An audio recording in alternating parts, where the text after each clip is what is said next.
Okay guys, I just want to do a quick video, show you my electrolysis setup and how I defunkify some of my relics that I find when I'm out metal detecting in the old farm areas here in New Hampshire, or New Hampshire, depending on how you want to say it. Basically it's pretty simple setup. I got an old laptop charger for charging up an old laptop, and this one is, let's see if you can see the output. Got a new camera. Kind of sucks, crappy little thing, but it does the trick. And we'll zoom in here. What does that say? Output 16 volts, 2.5 amps. So again, nothing fancy. You could use a cell phone charger, or you could go and use a 12 volt car battery charger. You could use the car battery, you know. It doesn't matter, it doesn't go so much on the amperage as it does the current. Although a charger, if you set up a charger and you put it on 2 amps, you'll get that slow trickle effect, and you let it set overnight. I already did one time of this at home on the battery charger, and this one is, I'm at work right now, and I just let it sit behind me, and while I'm out doing my daily stuff. And there's the rusty pudding that forms at the top, and all it is a plastic bucket, fresh water. I start with fresh warm water and add a heaping tablespoon or a couple of teaspoons of regular old baking soda. I've used salt and I've used both. I don't see much difference between salt and baking soda. They both do a pretty good job. But as you can imagine, what I'm going to pull out of here was it's a horseshoe, I believe, or an ox shoe. I'm not sure how to tell the difference.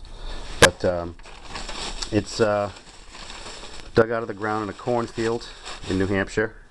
Probably been there for 50, 60, 100 years, who knows. The fields that it was dug from were primarily machine worked, since the 60s. So anything that was down in there was older than that from a horse. So I'm going to pause the camera for a second, take it out of the water, just towel dry it on some paper towels, and show you what it looks like. I'll be right back. Alright, I'm going to try and take this out while you're watching.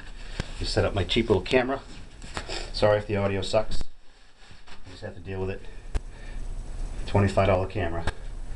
Would have had to spend $28 for the really nice one, and I wasn't going to do that.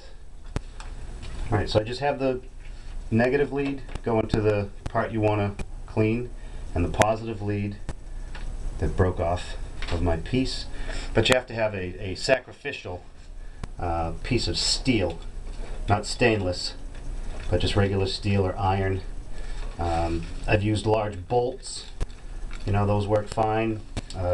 Another chunk of a relic, that works fine. I've used hacksaw, big thick sawzall blades that all the paint's worn off and they're dull and can't be used for nothing else. So I've used those. And this was pretty crusted, really bad. So here's what it looks like, just towel dried.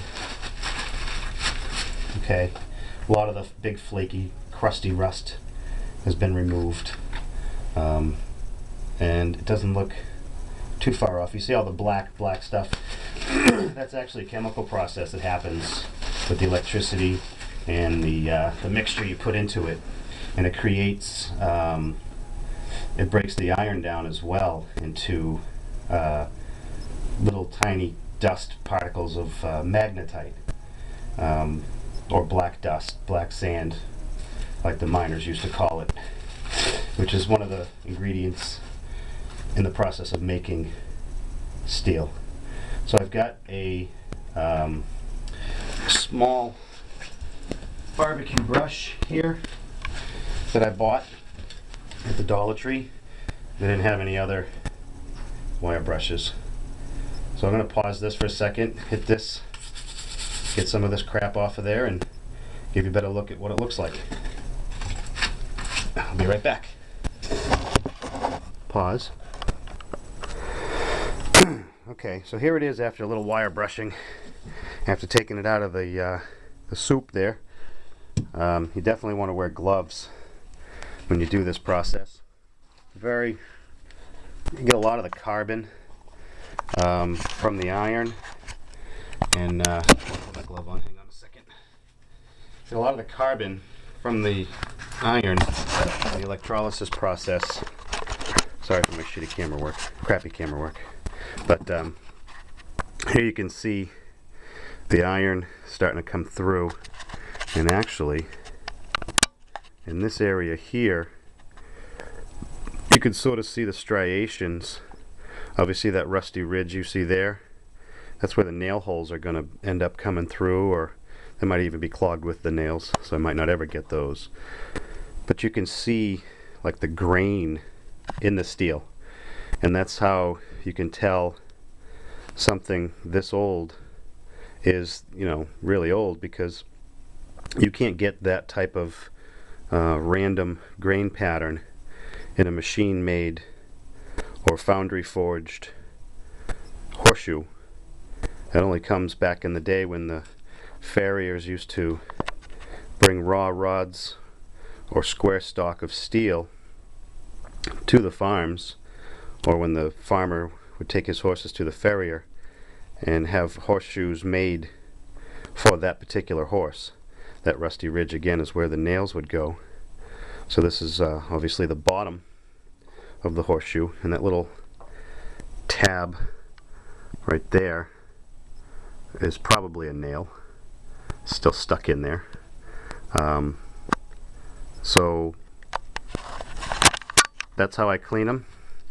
And what I usually do is I'll take it out of the soup every, 4 to 8 hours, dry it up with a towel, brush off the loose stuff, stick it back in, and keep going until I get my desired result. This one's pretty much done. I'm not going to go too much further with this. If you guys know any more information on this than I do, I'm saying horseshoe. I'm not sure. I'm not an expert by any means at metal detecting or telling what I've found, or camera work, as you can tell.